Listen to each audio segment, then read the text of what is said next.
Hello guys, Assalamualaikum. Welcome back to the segment. Apa khabar guys? Saya harap anda semua dalam keadaan sihat dan malam ni saya ada lebih kurang dalam 2 atau 3 cerita yang saya nak kongsikan dengan anda. Tapi sebelum tu guys, jom kita layan dia.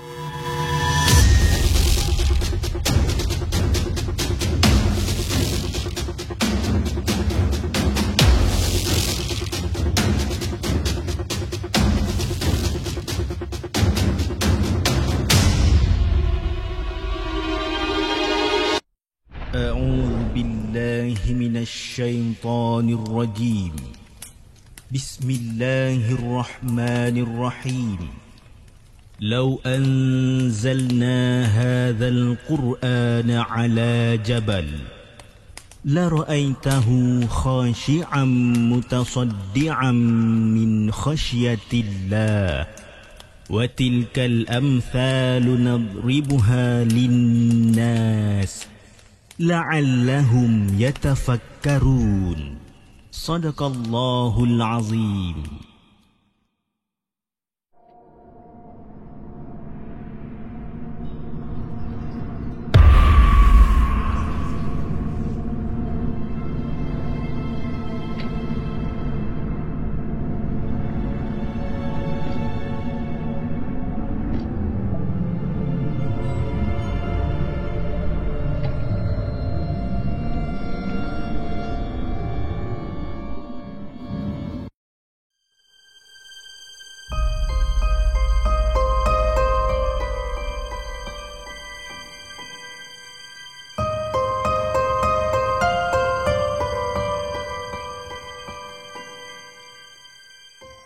Adakah anda telah bersedia untuk mendengar kisah seram yang akan disampaikan oleh hos anda dalam Markas Puaka?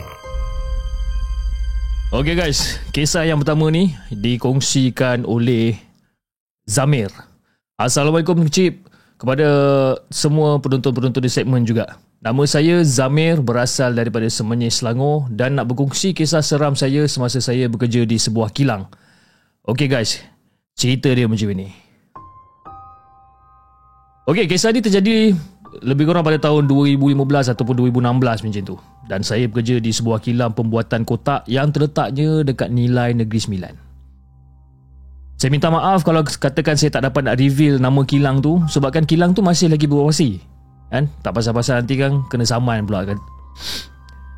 Jadi pada masa tu dah hujung tahun, biasanya bila menjelang hujung tahun, pihak syarikat akan membuat stock take, okay, untuk mengira seberapa banyak barang yang dah keluar masuk ni, barang reject dan sebagainya. Dan saya ni pula bekerja sebagai quality assurance ataupun QA yang kena memastikan produk-produk dalam keadaan baik dan sempurna sebelum dilepaskan kepada customer. Itu kerja saya. Jadi Fiz, nak dijadikan cerita, kisah ni berlaku lebih kurang dalam pukul 3 pagi macam tu. Pada masa tu, yang ada hanya saya, production supervisor dan juga budak maintenance seorang. Jadi bayangkan Cip, kilang punya besar, tapi yang bekerjanya 3 orang aja. Kan? Sebabkan apa? Budak-budak production yang lain direhatkan disebabkan keesokan hari tu mereka kena buat stock take yang agak banyak lah. Kan? Jadi QA punya office terletaknya di bahagian depan. Jadi pada waktu tu tengah-tengah saya tengah leka buat report ni semua ni, tiba-tiba saya terdengar macam bunyi forklift dihidupkan. Bila saya dengar macam, siapa pula yang nak operate forklift malam-malam ni? Mungkin supervisor kot. Mungkin supervisor saya lah. Jadi saya pun keluarlah daripada office tu nak tengok apa benda yang supervisor saya nak buat ni, kan? Sebab saya jaga barang. Kalau katakanlah apa-apa yang terjadi pada barang tersebut, mati saya nak jawab kepada manager saya nanti. Jadi saya pun keluar. Dan masa saya keluar, saya tengok, alangkah terkejutnya saya pada ketika tu, disebabkan yang forklift tu bukan dipandu ataupun dibawa oleh supervisor saya, tapi sebenarnya ada satu sosok seorang lelaki yang mengenakan uniform kerja, tapi rupa dia tu sangat-sangat mengerikan, Fiz. Macam mana ngeri rupa dia ni? Kita boleh nampak tubuh badan je, kepala tak ada. Yes, sosok tu tak ada kepala. Dan masa tu saya terperanjat, Fiz. Terperanjat, menjerit sekuat hati, berlari saya pergi ke guard house. Jadi bila saya dah sampai dekat guard house, saya tengok supervisor production dan juga maintenance budak seorang ni baru balik daripada mengetih dekat mamak. Rupa-rupanya pada malam tersebut ataupun pada pagi tersebut tu, saya sorang-sorang dekat dalam kilang. Dalam hati saya ni memang dah sumpah seranah dah diorang ni. Yelah, tinggalkan saya sorang-sorang dekat dalam kilang. Kena kacau pula tu. Jadi saya pun ceritakanlah dekat diorang apa benda yang saya alami pada ketika tu. Rupa-rupanya, Fiz, diorang ni dah tahu dah pasal sosok yang tak ada kepala ni. Sebabkan apa? Diorang pun pernah diganggu benda yang sama. Jadi apa yang diceritakan oleh orang-orang lama yang bekerja dekat kilang tu, dulu ada satu kes orang Nepal ni. Ada satu kes orang Nepal yang tersepit kepala dia dekat mesin printing kotak. Dan masa kepala Nepal ni tersepit, dah lah tersepit, putus siap. Wallahualam, Cip. Jadi pada ketika tu saya tak masuk balik kilang, saya duduk je dekat Pak Guard tu sampai ke subuh. Memang tak berani, Fiz, nak masuk balik kilang tu. Jadi itulah kisah yang saya nak kongsikan dengan Hafiz dan juga kepada semua penonton Markas Puaka. Saya minta maaf kalau katakan kisah ni tak apa-apa nak seram ataupun ayat-ayat saya agak berterabur. Assalamualaikum.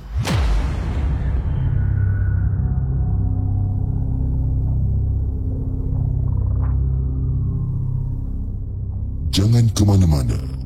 Kami akan kembali selepas ini dengan lebih banyak kisah seram.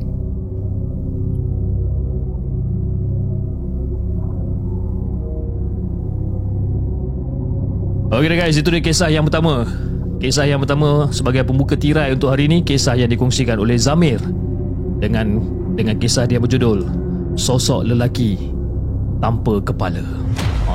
Seram Siapa yang pernah kerja kilang ataupun yang masih bekerja kilang buat masa sekarang ni, saya rasa kilang-kilang anda pun mesti ada banyak orang kata apa, kejadian-kejadian yang pelik yang berlaku dekat kilang kan. Macam saya pun kadang-kadang saya dengar juga banyak cerita yang berlaku dekat warehouse. Warehouse sekian ada kejadian sekian rupa lah kan. Tapi nanti saya akan korekkan lebih banyak cerita. Dan kalau saya dah dapat dia punya fakta yang lengkap, nanti saya akan kongsikan dengan anda semua. Okey, jom kita bacakan kisah kita yang kedua. Kisah yang dikongsikan oleh Takai. Jom kita dengarkan.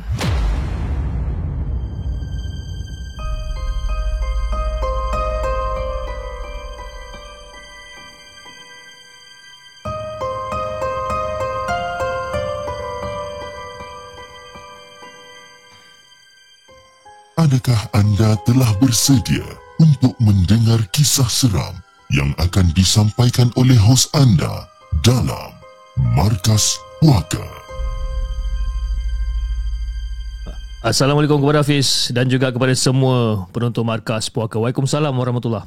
Okey Hafiz, kejadian ni berlaku semasa aku bawa keluarga aku ke stadium yang terletak di Kuala Selangor untuk beriadah atau kata lain pergi berjoging.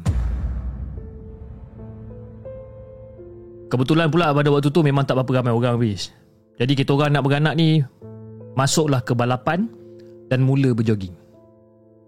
Jadi baru selesai 2 pusingan track, masa tu isteri aku dah minta untuk berehat sekejap. Jadi aku pun tanyalah kenapa nak rehat ni, baru 2 round. Dia cakap dia terasa lawyer dekat tekak dia ni. Okeylah.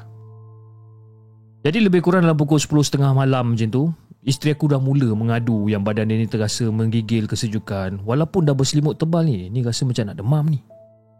Dan keadaan dia ni makin lama makin teruk. Walaupun dah bagi makan Panadol, dah bagi makan ubat anti radang otot, masih macam tu juga. Jadi disebabkan aku dah rasa macam ada benda yang tak kena ni, aku pun mulalah buat air penawar masa tu. Dan baru je diteguk beberapa kali ni dengan tak semena-mena, habis. Aku nak bini kau. Siapa kau ni ya? Apa yang kau nak dengan bini aku? Dia bini aku. Dia bini aku.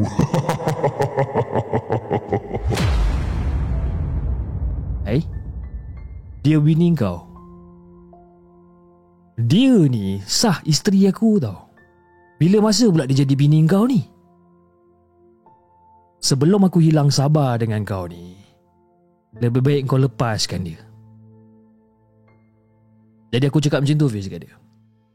Dan dalam masa aku membalas dengan kata-kata tu, mata aku memang memandang tepat ke arah isteri aku yang tengah terbeliak mata dia ni. Langsung tak berkelip mata dia ni Fiz. Jadi dipendekkan cerita, setelah hampir lebih kurang dalam setengah jam merukiah ni, jin yang memasuki tubuh badan isteri aku ni bertambah berang masa tu. Dan lalu cuba untuk menyerang aku pada ketika tu. Pada waktu tu aku tak cerita banyak habis. Aku terus rebahkan bini aku ni, lalu menikam telapak kaki kiri dia ni dengan tanduk rusa kecil. Dan tanduk rusa kecil ni adalah pemberian daripada almarhum pakcik aku, ataupun Pak Su lah. Dan ketika aku menikam kaki isteri aku dengan tanduk rusa ni, jin tu meraung kesakitan tau. Terus jatuh pingsan dia masa tu. Jadi lebih kurang dalam beberapa minit macam tu, isteri aku dah mula tersedar dan dia memuntahkan lendiran pekat bercampur dengan ketulan-ketulan halus. Kelihatan seperti macam najis haiwan tau. Jadi bila semuanya dah selesai, aku minta isteri aku untuk menjejaki jin tersebut melalui raga sukma. Jadi apa yang diberitahu oleh isteri aku ni, ketika kita orang sekeluarga dalam berada dekat stadium Kuala Selangor ni, si penghantar sihir ni juga berada dekat dalam stadium tersebut. Dan jelas terpampang seperti apa yang isteri aku nampak, si penyihir ni memakai pakaian bersinglet dan juga bertracksuit putih. Badan dia sedikit gempal, di samping rambut dia yang agak lurus. Aku pun perasan juga mamat ni pada ketika tu tau. Dan terdapat seorang lelaki yang datang, sempat berlari berdekatan dengan isteri aku, tapi budak tu tiba-tiba macam hilang. Jadi disebabkan malam dah lewat, aku pun suruhlah isteri aku tidur terlebih dahulu. Tapi Fiz, lebih kurang dalam pukul 3 pagi macam tu aku tersentak. Disebabkan isteri aku ni tiba-tiba bersuara dalam keadaan dia masih lagi tidur. Dia bersuara, "Assalamualaikum. Kau jangan takut. Aku bukan setan. Tapi aku datang nak membantu. Lelaki yang mengganggu cucu aku tadi adalah orang jahat yang mengamalkan ilmu hitam untuk memperdayakan, apatah lagi merosakkan manusia. Semoga Allah mengampunkan dosa aku tatkala aku mematahkan ilmu dia." Aku dengar benda ni. Jadi bila aku tanya tentang apa lelaki tu nak, Suara yang memperkenalkan diri dia sebagai Syekh Abdullah berkata yang lelaki tersebut hanya inginkan hubungan keluarga aku ni binasa disebabkan kesempurnaan pada orang lain. Ada rupa, ada harta, ada isteri yang cantik, anak yang baik-baik. Tapi Fiz, Syekh Abdullah tu pun macam bagi amaran supaya jangan lagi ke stadium tersebut, supaya berjaga-jaga bagi mengelakkan lagi kejadian seperti ini akan berlaku di kemudian hari. Dan pada waktu tu aku hanya menjawablah insya-Allah ajalah. Di samping mengharapkan tak ada lagi lah benda-benda macam ni yang akan terjadi. Baik pada aku, baik pada orang lain juga. Jadi setelah habis berbicara dengan Syekh Abdullah ni, kita orang pun mengakhiri dengan ucapan salam antara satu sama lain. Jadi pada keesokan harinya Fiz, aku tengok isteri aku ni macam betul-betul tak bermaya Fiz. Dia terasa sakit seluruh badan dia ni. Tapi yang pelik, isteri aku bagi tahu yang mana dia bermimpi bahawa dia telah meninggal dunia pada malam tu. Dan perut dia masih terasa sakit, baki bisa yang tertinggal ni. Jadi pada waktu tu aku buatkan air campuran herba dan juga minyak zaitun. Dan perut isteri terus menggelodak dan dia terus nak pergi ke tandas untuk buang air besar beberapa kali. Dan Alhamdulillah pada waktu petang, isteri aku kembali pulih macam biasa. Jadi Fiz, bila aku fikir-fikirkan balik, memang benar kata guru. Benteng terakhir pada akhir zaman ni adalah rumah kita sendiri.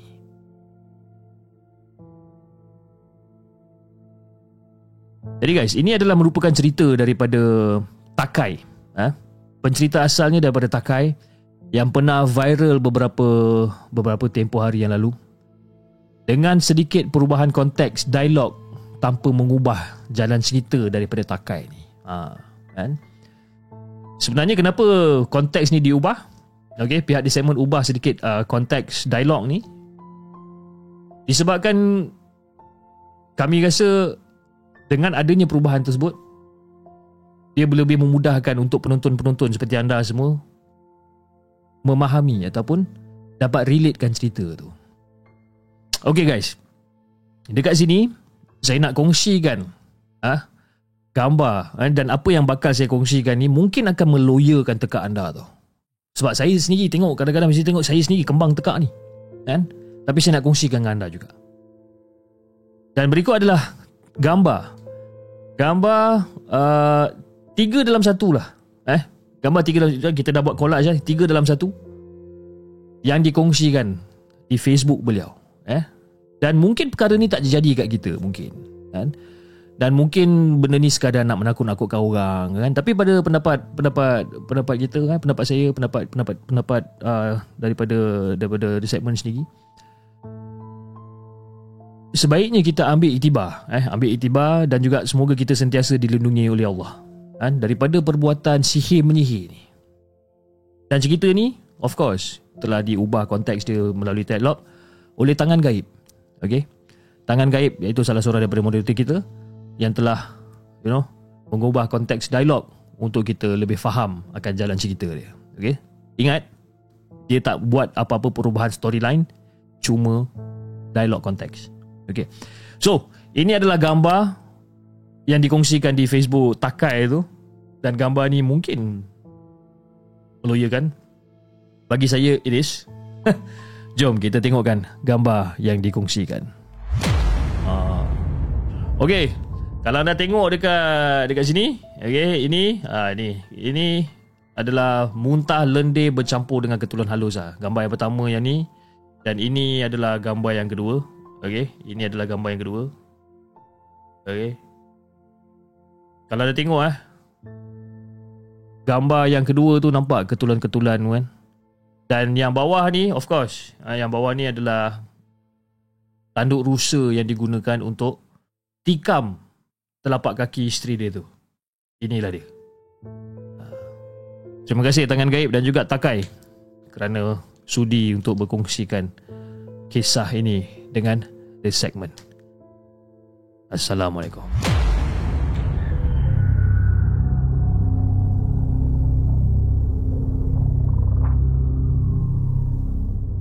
Jangan ke mana-mana. Kami akan kembali selepas ini dengan lebih banyak kisah seram.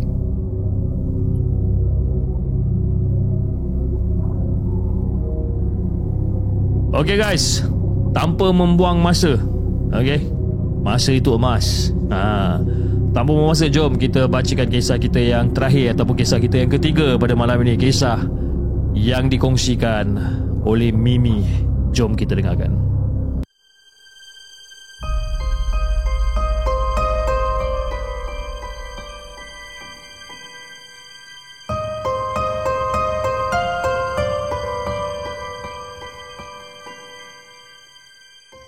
Adakah anda telah bersedia untuk mendengar kisah seram yang akan disampaikan oleh hos anda dalam Markas Puaka?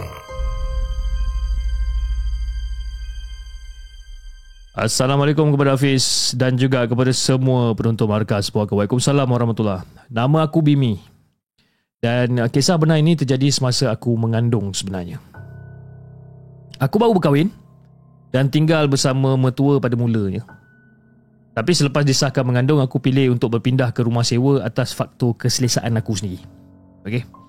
Jadi aku dengan suami aku ni bekerja shift dan kita orang ni memang agak sibuk. Dan kita orang suami isteri yang agak muda dan tak selalu berbincang tentang apa-apa keputusan dengan orang tua, telah pindah masuk ke rumah sewa hingga terlupa adab-adab masuk ke rumah kosong. Jadi Fiz, rumah ni telah diubah sesuai dengan banyak. Bukan tu je. Ada beberapa perabot yang disediakan tuan rumah untuk kegunaan penyewa seperti almari baju, cermin besar, kapet, water heater, dapur gas, pinggan mangkuk dan sebagainya. Senang cerita, rumah ni partly furnished lah. Jadi aku dengan suami aku hanya mengambil masa 2 hari untuk berpindah ke rumah tersebut.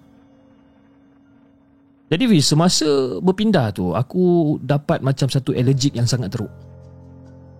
Dan suami agak sibuk mengangkat barang dan juga menjaga aku pada waktu tu. Jadi lepas suami dah siap pasang cadar katil, aku pun terus tidur tanpa bersihkan diri. Dan suami pula start motor, terus keluar untuk mencari makanan bagi alas perut kita orang. Dan pada waktu tu aku hanya bangun untuk makan dan tidur balik. Jadi Fiz, gangguan bermula selepas seminggu. Malam tu aku tidur awal. Tak tahulah pukul berapa aku tidur kan? Aku pun tak pasti. Dan aku terjaga lebih kurang dalam pukul 3 pagi. Dan bilik aku masa aku terjaga tu memang gelap. Memang gelap disebabkan aku ni jenis yang tak boleh tidur kalau ada cahaya kan? Memang tak boleh. Tapi pada waktu tu aku terjaga sebabkan aku terdengar bunyi tapak kaki dekat atas siling bilik kita orang ni. Tak, tak, tak, tak. Aku dengar tapak kaki ni. Tapi tapak kaki ni seolah-olah berjalan satu tempat je. Dan masa tu aku duk fikir juga, binatang apa yang tinggal dekat atas siling aku ni? Aku tengok jam dekat telefon masa tu. Pukul 3 pagi lebih ni. Jadi pada waktu tu aku abaikan bunyi tersebut dan aku pun tidur balik. Risau kalau besok-besok orang kata terbangun lewat kan. Aku tidur balik. Jadi pada malam yang kedua pula aku terjaga lebih kurang pada waktu yang sama dengan bunyi yang sama. Okey, aku abaikan juga. Malam yang ketiga. Aku terjaga waktu yang sama. Tapi kali ni bunyi dia yang sedikit berbeza. Beza macam mana tu? Macam malam yang pertama dan kedua, bunyi orang jalan setempat. Malam yang ketiga ni bunyi orang berjalan juga. Cuma kali ni bunyi itu jalan mengelilingi bilik tidur kami. Dan dalam hati aku masa tu duk fikir tau, apa benda, binatang apa yang jalan macam manusia ni? Aku tetap abaikan dan aku terus tidur balik. Malam yang keempat, Fiz. Waktu yang sama, aku dengar bunyi tapak kaki mengelilingi bilik. Tapi kali ni lebih hardcore, Fiz. Bunyi itu, dia seolah-olah lebih daripada sepasang. Bunyi sekeliling bilik. Bunyi dekat penjuru kanan, bunyi dekat penjuru kiri, bunyi dekat atas siling, semualah. Tapi bunyi tu berselang-seli, berganti-ganti. Dan aku diamkan aja. Dengan mata aku duk ligat kiri kanan, perhatikan arah bunyi tersebut. Yelah, aku risaulah kalau jatuh daripada siling pula nanti kan. Dan kali ini aku yakin benda tu bukan binatang macam aku fikirkan sebelum-sebelum ni. Bunyi tapak kaki manusia. Dan secara tiba-tiba bunyi tu berhenti. Dan suami aku masih lagi tidur nyenyak kan? Macam tak ada apa-apa bunyi. Jadi aku pun okeylah. Aku pun sambung balik tidur. Masa aku baru nak pejamkan mata, Fiz, siling bilik kita orang masa tu kembali berbunyi, tapi semakin lama semakin kuat. Dan ketika bunyi-bunyi itu macam merancak, bunyi krap bunyi macam tu. Bunyi pintu belakang rumah aku turut berbunyi Seolah-olah macam ada orang ketuk daripada luar dalam keadaan yang sangat laju. Tok tok tok tok tok tok tok. Tok tok tok tok tok tok tok. Tok tok tok tok tok tok tok. Seolah-olah macam diminta untuk buka cepat pintu ni. Rumah aku ni kecil je, bis. Jadi keluar bilik, pandang kanan, nampak sliding pintu depan. Pandang kiri, nampak pintu belakang. Pada waktu tu aku peluk suami aku kuat-kuat, bis. Sempat pada waktu tu aku cakar tangan suami aku ni untuk dia bangun, tapi dia tetap tak bangun. Akhirnya aku tertidur tanpa sedar. Jadi besok tu aku ceritalah dekat suami aku pasal benda ni. Tapi macam biasalah Hafiz, orang lelaki ni kadang-kadang bila aku cerita benda-benda macam ni, dia orang kata aku bermimpi. Aku belik juga kesan cakar dekat tangan suami masa tu. Dan aku ceritakan juga apa yang terjadi pada malam pertama sampailah malam yang hardcore ni, apa benda yang aku alami. Suami percaya, tapi dia sendiri cakap, dia kata dia tak dengar bunyi apa-apa. Walaupun kena cakar dengan kuat ke apa, dia tak rasa, dia tak dengar. Jadi pada waktu tu suami aku pergi kerja dan dia pun menceritakan hal ni kepada rakan-rakan dia dekat tempat kerja. Salah seorang daripada rakan dia ni offer diri untuk datang ke rumah untuk bantu pada malam tu juga. Tambahan pula aku masa tu tengah mengandung. Dipendekkan cerita, malam pun tiba. Rakan suami aku pun datang bagi salam. Pada mulanya aku duduk dekat meja makan menyambut kawan suami aku ni. Tiba-tiba aku rasa tak sedap badan tau. Out of sudden badan aku macam tak best. Tapi mungkin sebabkan kandungan aku kot. Jadi aku pun minta diri dan aku pun duduk kat dalam bilik. Dan pada waktu tu ketika aku tengah baring, sambil-sambil aircon tengah sejukkan badan aku ni, tiba-tiba aku terasa macam nak muntah. Dan aku terus berlari kat dalam tandas dekat dalam bilik aku ni. Dan tingkap tandas ni pula, dia berdepan dengan pagar. Okey, dia berdepan dengan pagar. Dan kebetulan kawan suami aku kat situ ada mendengar yang aku tengah muntah. Jadi bila dah settle apa semua ni, aku pun keluarlah daripada bilik, aku nak pergi minum air. Dan aku nampak kawan suami aku ni, dia senyum je tengok aku. Lepas tu dia cakap kat suami aku, "Abang, saya rasa abang kena bawa dia pergi berubat lah bang." Dia cakap macam tu kat suami aku. Dan pada malam tu, dia hanya pagarkan rumah kita orang. Jadi Fiz, sejak daripada malam tu, banyak perkara aneh mula berlaku. Antara dia, rakan suami aku ni diganggu teruk selepas cuba untuk bantu kita orang. Dan kata rakan suami aku ni, makhluk tersebut seperti memberi amaran kepada beliau supaya jangan masuk campur. Ketika sedang tidur, beliau didatangi oleh sesuatu dengan menjuraikan rambutnya ke atas muka dan juga menampakkan wajah serta keseluruhan kejadian rupa makhluk tersebut kepada rakan suami. Dia tunjuk diri dia yang sebenar. Dan tak habis dengan tu Fiz. Masa rakan suami membuat rondaan dekat rumahku ketika jam 3 pagi tu, masa tu rakan suami baru balik daripada kerja, kita kerja shift kan. Dia baru balik daripada kerja, dia saja buat rondaan depan rumah kita orang pukul 3 pagi ni. Dia dikejutkan dengan sepasang kaki tanpa badan berjalan dekat depan rumah kita orang. Tak habis kat situ lagi Fiz. Aku juga kerap didatangi sesuatu berupa rakan suami aku ni berada dekat depan rumah aku bila suami aku tak ada. Aku selalu nampak rakan suami aku ni duduk dekat depan rumah aku. Tapi kenapa aku yakin itu bukan kawan suami aku? Sebab masa aku nak keluar daripada rumah menjemur baju pada pagi hari tu, aku didatangi kereta milik rakan suami berhenti dekat depan rumah aku. Dan aku tengok dia macam penuh tanda tanya lah. Sebab setahu aku, rakan suami aku tahu yang suami aku tak ada ketika tu. Dan rakan suami aku ni tak turun daripada kereta. Dia hanya memandang aku daripada dalam kereta dan juga tersenyum.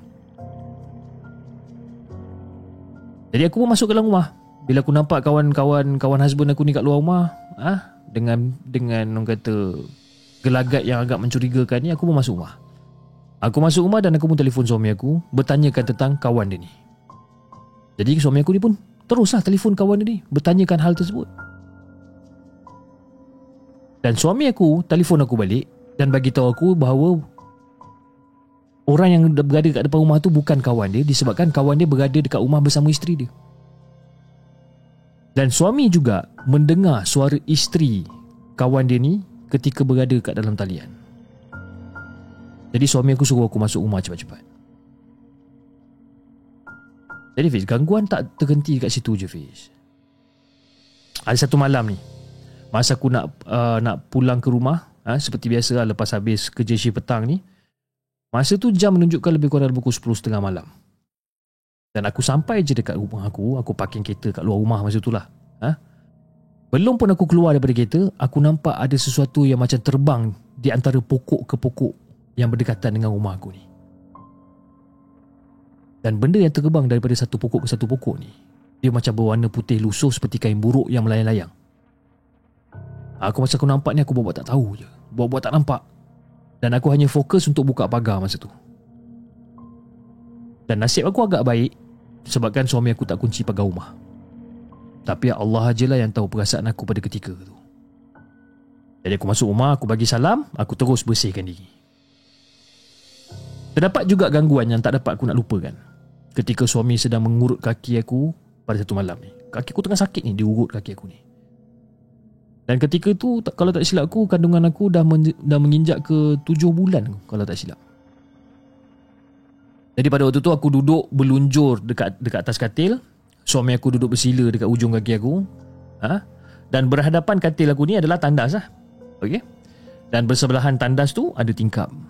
Jadi hanya jarak lebih kurang dalam 3 kaki lah di antara tingkap tersebut dan juga suami aku ni. Masa dia tengah mengurut kaki aku, dia urut, aku dapat merasakan macam ada sesuatu di balik tingkap tau. Suami aku masa ketika tu, dia tengah bercerita tentang tempat kerja dia. Bertanyakan apa yang terjadi dan sebagainya. Jadi masa dia tengah-tengah mengurut, dia tengah bercerita, tiba-tiba aku berhentikan dia. Lepas tu cakap, "Bang, abang dengar tak?" Aku tanya pada suami aku, sama dia dengar tak apa benda yang aku dengar ni. Dan suami aku masa tu dia tak menjawab. Tapi dia tanya aku balik, "Sayang dengar apa?" Dan pada waktu tu aku diam. Aku mengamati bunyi tersebut. Dan suami masa tu masih lagi bertanya tau, "Sayang," sambil mengurut ni kan, sayang dengar apa? Sayang." Dalam 5 ke 7 minit macam tu, bunyi tu makin lama makin jauh. Dan pada waktu tu aku ajak suami aku tidur. Jadi keesokan paginya tu, barulah aku ceritakan dekat suami aku apa benda yang aku dengar. "Bang, abang tahu tak semalam saya dengar apa?" "Awak dengar apa?" "Itulah abang tanya awak berkali-kali semalam, awak tak jawab." "Saya dengar macam ada perempuan. Dia macam suara perempuan seolah-olah macam humming. Macam humming seolah-olah macam menduduikan anak dia." "Humming?" "Dia macam menyanyi. Nyanyi lagu-lagu budak-budak untuk tidurkan anak." Macam itulah saya dengar. Itu yang aku dengar, Hafiz. Masa suami aku tengah urut kaki aku tu. Aku takut. Aku takut bukan apa, sebabkan ialah anak dekat dalam kandungan aku pada ketika tu. Ketika aku tengah menulis cerita ni pun, aku masih lagi meremang teringatkan kejadian tersebut. Jadi Fiz, cukuplah untuk kali ni. Dan aku akan sambungkan cerita tentang mimpi-mimpi yang hadir pula. Minta maaf kalau katakan cerita ni terlalu panjang. Tapi itulah, terima kasih Cip dan juga kepada semua penonton Markas Puaka kerana sudi untuk mendengarkan kisah saya ni. Assalamualaikum.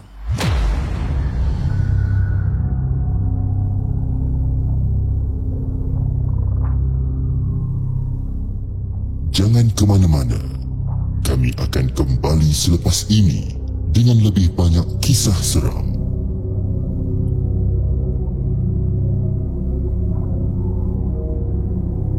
Itu guys, kisah yang dikongsikan oleh Mimi, gangguan rumah sewa ketika mengandung bahagian yang pertama. Bahagian pertama tu.